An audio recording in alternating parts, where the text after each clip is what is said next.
നിനക്കൊക്കെ എത്ര രൂപ കയ്യിലുണ്ട്? എനിക്കും നമ്മുടെ ആരുടെയും കയ്യിൽ വലിയ കാശില്ലല്ലേ. പക്ഷെ 850 കോടി രൂപയുടെ മുതലാളിയായിട്ടുള്ള ഒരു പൂച്ച അറിയാവോ? ഇപ്പോ നിലവിൽ ലോകത്തിലെ ഏറ്റവും സമ്പന്നയായിട്ടുള്ള പൂച്ചയായിട്ടുള്ള നിളയെ ദത്തെടുക്കുന്നത് 2010 ഒരു അഭയകേന്ദ്രത്തിൽ നിന്നായിരുന്നു. പരിസരി മേട്ട ചിട്ടിഫാൻ എന്ന് പറയുന്ന ഒരാളാണ് ഈ നിളയെ ദത്തെടുത്തത്. ദത്തെടുത്ത് കഴിഞ്ഞതിന് ശേഷം നിളയുടെ ജീവിതം എന്ന് പറയുന്നത് നമ്മൾ ആരും പ്രതീക്ഷിക്കുന്ന പോലെ ആയിരുന്നില്ല. ആരും പ്രതീക്ഷിക്കാത്ത ഒരു വലിയ മാറ്റമാണ് നിളയുടെ ജീവിതത്തിലും നിളയുടെ മുതലാളിയുടെ ജീവിതത്തിലും ഉണ്ടായത്. 2012 മുതൽ ഈ വരിശ്ശേരി നിളയുടെ ചിരിക്കുന്നതും കരയുന്നതും ഓടുന്നതുമായിട്ടുള്ള, കാരണം പൂച്ചയാണെങ്കിൽ ഇവരുടെ കുറച്ച് കുസൃതികളൊക്കെ ഉണ്ട്, ഇതിന്റെ വീഡിയോകളും അതേപോലെ ഫോട്ടോസും ഒക്കെ ഇൻസ്റ്റഗ്രാമിലും മറ്റും സോഷ്യൽ മീഡിയകളിലും പോസ്റ്റ് ചെയ്യാൻ തുടങ്ങി. വളരെ ഗ്രാജുവൽ ആയിട്ട് നിളയ്ക്ക് വളരെ വലിയൊരു ഫാൻ ബേസ് ആണ് ഇൻസ്റ്റഗ്രാമിൽ നേടിയെടുക്കാൻ സാധിച്ചത്.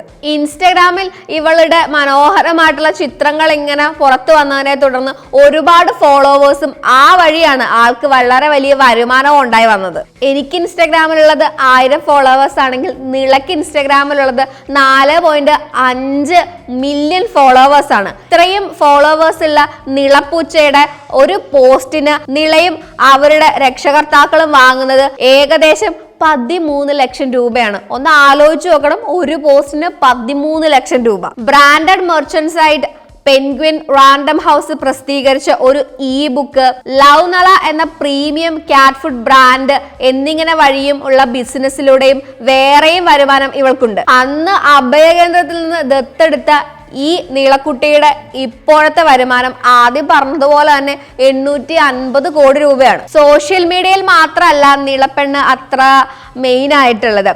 ഇവള് 2017 ഫോബ്സ് മാസികയിലും ഈ വളർത്തു മൃഗങ്ങളെ പറ്റിയിട്ടുള്ള ഫീച്ചറിലൊക്കെ വളരെ വലിയ സ്വാധീനവും ഇടമൊക്കെയാണ് നേടിയെടുത്തിട്ടുള്ളത്. ഇതിന്റെ ഒപ്പം തന്നെ ഇൻസ്റ്റഗ്രാമിൽ ഏറ്റവും കൂടുതൽ ഫോളോവേഴ്സ് ഉണ്ടെന്നുള്ള ഗിന്നസ് വേൾഡ് റെക്കോർഡും നമ്മുടെ നിളപ്പൂച്ചയ്ക്ക് സ്വന്തം. പറഞ്ഞു വരുന്നത് ഈ പൂച്ചപ്പെണ്ണ് അത്ര നിസ്സാരക്കാരി അല്ലെന്നാണ്. ഞങ്ങൾക്കും ഉണ്ടൊരു ഷേരുപൂച്ച, ഇങ്ങോട്ട് വരാൻ പറഞ്ഞാൽ അങ്ങോട്ട് പോകും. ഇനി കുറച്ച് ഇൻ്റലക്ച്വൽ ആയിട്ട് കുറച്ച് കാര്യങ്ങൾ പറയാം. ഈ ഇൻസ്റ്റഗ്രാമൊക്കെ ഇങ്ങനെ തോണ്ടിയിരിക്കുന്ന സമയത്ത് നിങ്ങൾക്കും ഈ പൂച്ച തുടങ്ങിയതുപോലെ ഇൻസ്റ്റാഗ്രാം വഴി ബിസിനസ്സും കാര്യങ്ങളും ഒക്കെ തുടങ്ങി ഹിറ്റാവാനുള്ള ഒരു വഴിയുണ്ട്.